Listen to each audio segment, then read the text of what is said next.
Assalamualaikum warahmatullahi wabarakatuh.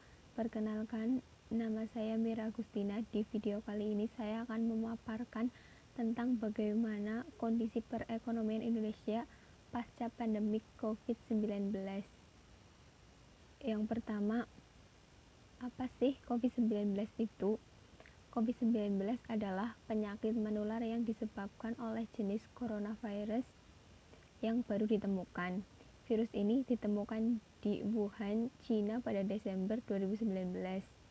Ini sekarang menjadi sebuah pandemi yang terjadi di banyak negara di seluruh dunia, termasuk di Indonesia. Kasus positif COVID-19 di Indonesia pertama kali dideteksi pada 2 Maret 2020. Pertumbuhan ekonomi Indonesia pada triwulan pertama tahun 2020 tumbuh 2,97%. Angka tersebut lebih lambat dibandingkan kuartal 4 tahun 2019 yang 4,97%. Walaupun hanya tumbuh 2,97%, tapi kalau dibandingkan negara lain yang telah merilis angka pertumbuhan kinerjanya, ekonomi negara kita relatif masih lebih baik. Pemerintah telah mengalokasikan dana sebesar 6,7 triliun untuk percepatan penanganan COVID-19 dan pemulihan ekonomi nasional. Ini angka yang sangat besar. Oleh sebab itu, tata kelolanya harus lebih baik, sasarannya harus tepat, prosedurnya harus sederhana dan tidak terbelit-belit.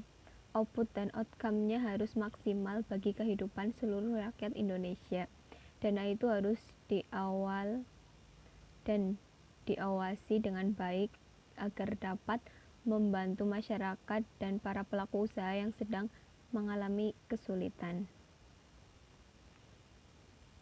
Berdasarkan rilis dari Badan Pusat Statistik, jumlah wisatawan mancanegara yang datang ke Indonesia pada triwulan 1 sampai 2020 juga turun drastis, hanya sejumlah 2,61 juta kunjungan, berkurang 34,9% bila dibandingkan tahun lalu. Hal ini sejalan dengan adanya larangan penerbangan antar negara yang mulai dilakukan pada pertengahan Februari lalu. Jumlah penumpang angkutan rel dan udara juga tumbuh negatif seiring dengan diberlakukannya PSBB. Lalu, kapan wabah COVID-19 ini berakhir dan bagaimana dampak terhadap perekonomian Indonesia? Berdasarkan analisis data yang dikeluarkan oleh The Singapore University of Technology dan Design dengan menggunakan metode estimasi pandemi, maka diperkirakan puncak pandemi di Indonesia telah terjadi pada bulan April 2020 dan secara berangsur akan berakhir secara total pada akhir Juli 2020.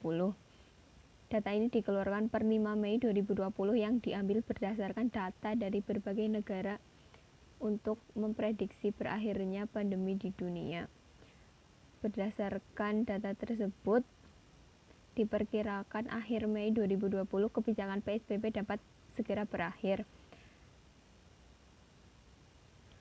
Dengan demikian, awal Juni seluruh aktivitas dapat berjalan dengan normal. Bila prediksi yang ditunjukkan untuk pendidikan dan penelitian ini benar, maka pertumbuhan ekonomi Indonesia akan mencapai titik terendah pada kuartal kedua.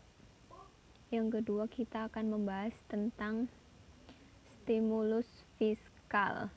Dengan penciptaan output, nilai tambah, dan pendapatan dalam perekonomian, stimulus fiskal yang digelontorkan akan menyerap tambahan tenaga kerja sebesar 15 juta orang atau 11,84% dari total tenaga kerja. Stimulus fiskal ini diharapkan dapat memberi kontribusi terhadap pertumbuhan ekonomi Indonesia di tahun 2020 sebesar 3,24%.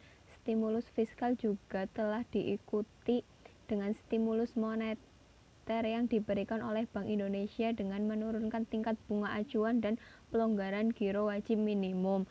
Penurunan tingkat bunga acuan ini diharapkan akan diikuti dengan penurunan tingkat bunga pasar sehingga dapat mendorong investasi dan pertumbuhan ekonomi. Pandemi COVID-19 ini juga telah memberikan nuansa baru pada rantai pasokan dunia. Global supply chain, sumber pasokan dunia yang tadinya dikuasai kurang lebih 20% oleh negara Cina, telah bergeser ke beberapa negara lain karena adanya pandemi ini. Tentu saja untuk dapat merebut kue pada global supply chain, Indonesia harus berbenah diri agar lebih menarik investor. Yang ketiga adalah peluang untuk bangkit. Kekosongan aktivitas selama hampir 3 bulan sejak pertengahan Maret masih memberikan peluang bagi perusahaan untuk langsung bangkit. Keuangan perusahaan diperkirakan masih bisa bertahan sampai 3 bulan. Bedanya halnya bila aktivitas normal mulai diadakan pada bulan Agustus atau bahkan Desember. Perusahaan perlu waktu mencari lagi pegawai baru untuk memulai operasi. Banyak perusahaan juga akan tidak kuat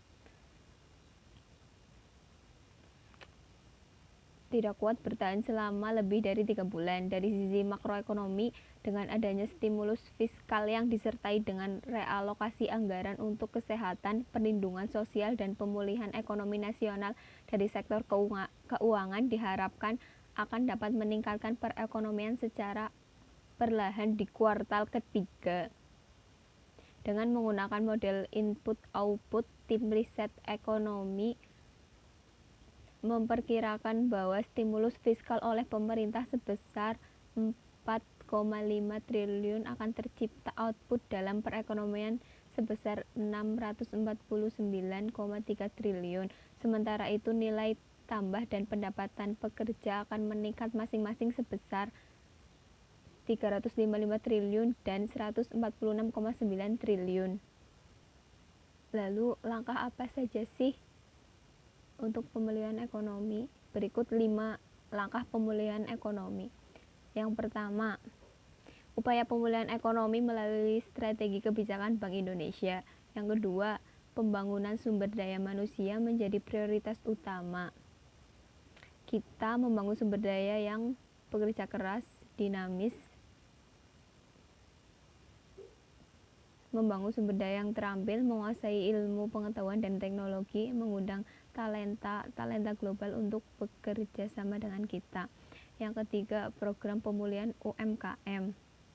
Yang keempat, evaluasi pembukaan ekonomi mulai dari operasional, rumah makan, sektor jasa, industri travel, tetapi dengan jumlah yang dibatasi sesuai protokol kesehatan.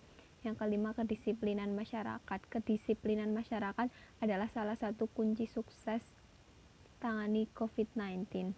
Sekian video dari saya. Mohon maaf apabila banyak kekurangan. Sekian, wassalamualaikum warahmatullahi wabarakatuh.